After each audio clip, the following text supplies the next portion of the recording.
Здравейте! Това е моята кола. BMW X5, четворка дизел с две турбини. Правя едно хубаво видео, за да може да придобиете ясна представа какво представлява самия автомобил. Буквално ония ден я взех отмивката, само че малко съм окалял стелките. Ето това е. Чакай, че забравих да натисна спирачката. Така. След 26 000 км чака е следващото обслужване. Напълно обслужена, абсолютно напълно обслужена на 187 473.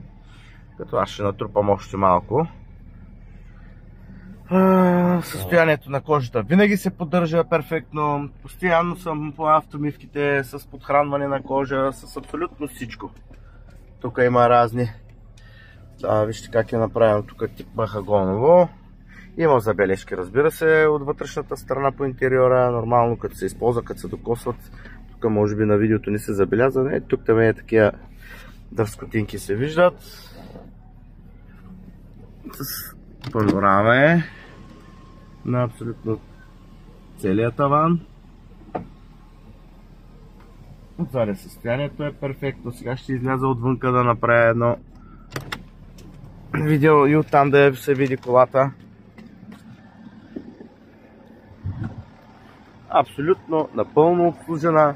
Колата е с чисто нови гуми на Мишлен, най-висок клас, Run Flat, зимни, перфектни.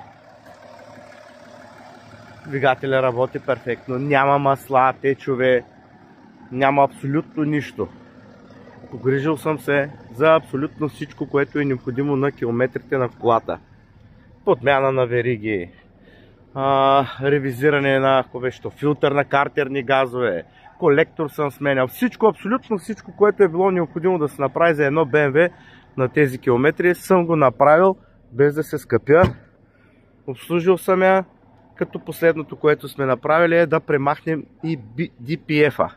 DPF-а е премахнат софтуерно, хардуерно, колата се отпуши, буквално не можеш да я познаеш. В момента се движи страхотно. Направили сме пълна ревизия и проверка на турбини, за да се види всичко. Тук отдолу са моите трактори, естествено. Сложил съм си тук на багажника специално покривало, за да не ми се цапа неговото.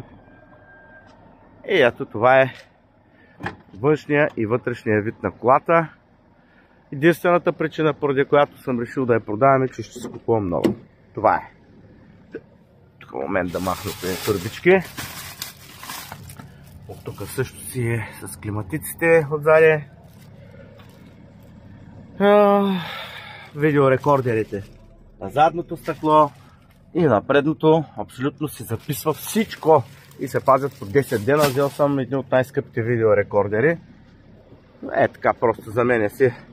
Знаете какви са хората по улиците. Е така, ако има някакви въпроси, съм на среща.